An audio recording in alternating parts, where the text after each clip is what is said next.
16 to 17.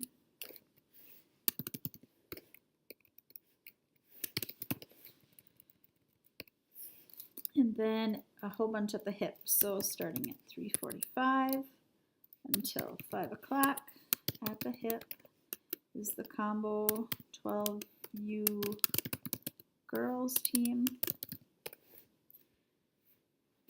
And then from 5:15 to 6:15, also at the hip, we have the PVB team. And then there's a PVA game against Grand Rapids, and then followed by the Bantam A's from 8:30 to 9:45. Also at the hip, Bantam A's.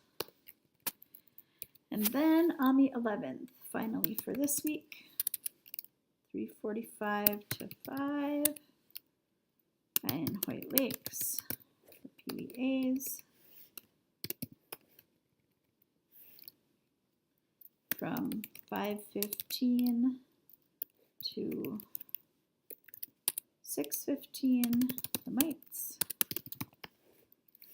And then from 6:30 to 7:30, the squirts.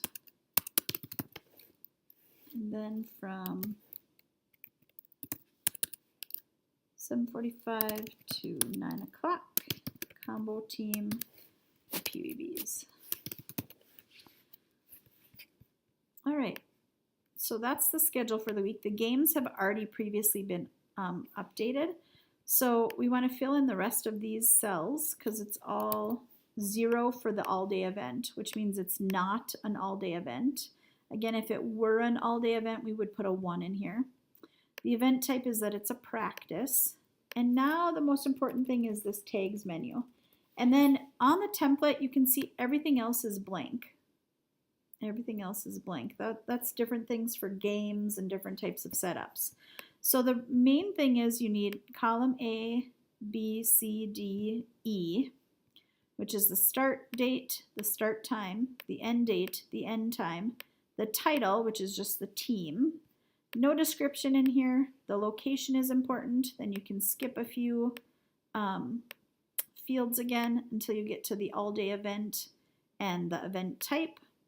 And then finally the tag menu, or the tags.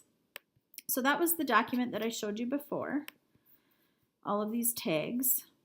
And so you'll notice that I've got practice tags and game tags set up and what the mapping codes actually were. And again, there's another video on this, so I show you where to get this information and how to set up this document. But for now, we'll just go grab the tags and then you can catch that other video when you can. So I'm going to move this over to the side again. Then I just need the PVA tag first. So I come to this document and I get the PVA practice tag, which is this one. So I'll select this mapping code or tag code and I'll copy it. And then I just paste it into the schedule upload document. And then I'm going to scroll through and look wherever else I have PVAs, which is right here. And I go over and add their tag on that line also. And again here, add their tag. All right, then we've got squirts. So squirts is the next tag I need. So here's the practice tags for the squirts. So I'll put that in here. Then I'll scroll down to where else we have squirts. Should be at least 3 times. Some weeks it's only 2. That's pretty rare, though. We try to get 3 or 4 if we ever can. The next tag I need is PVBs. PVBs for their practice code. And I enter that. And then I scroll through and see where else do I have PVBs listed. Here and here. All right, the next code is the 12U girls. So I'll grab that code and tag it. And There's one at the hip. There were a few in Virginia, which I didn't have their times yet. Bantam Bees are next. So for their practice code, I'll grab that, copy it, paste it.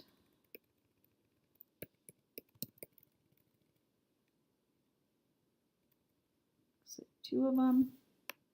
And then some in Virginia that I don't have the times for yet. Bantam A. You should have at least 3, if not 4 practices. 1, 2, 3 looks like.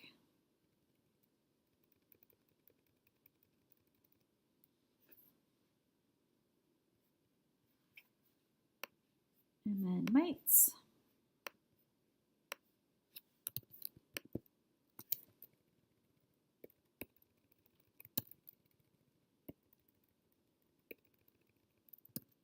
There's their 3 practices. And I've got 10U girls.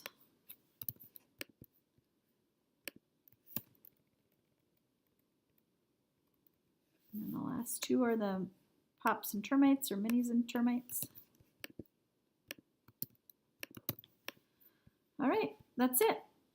That's it for the schedule template. So now I need to save this. So I'll get rid of these other things. I'm going to save as.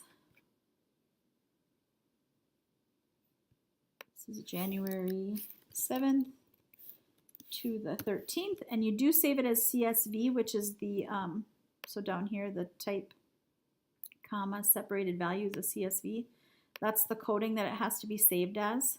So make sure you get your, save it in a folder where you can find it and all that kind of stuff. I kind of collect them together usually. And again, it has to be a CSV. So that's what makes it talk to the website properly. All right, then we go back to the website, and remember we were in the admin panel, so I'll show you how to get here again really quick. So that admin panel is this little triangular thing over here.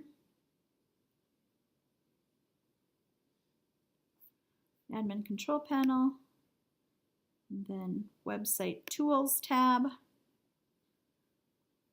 and then schedule upload. And then this is where you want to know where you saved it, because you'll go to browse, this little browse button, and it will come up with usually the folder that you used the last time you were here.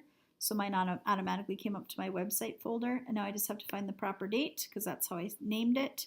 So I'm uploading January 7th to January 13th CSV file, and I click open, and then I click upload and process file. And you can see this bar changes down here, and it says uploading file, please wait.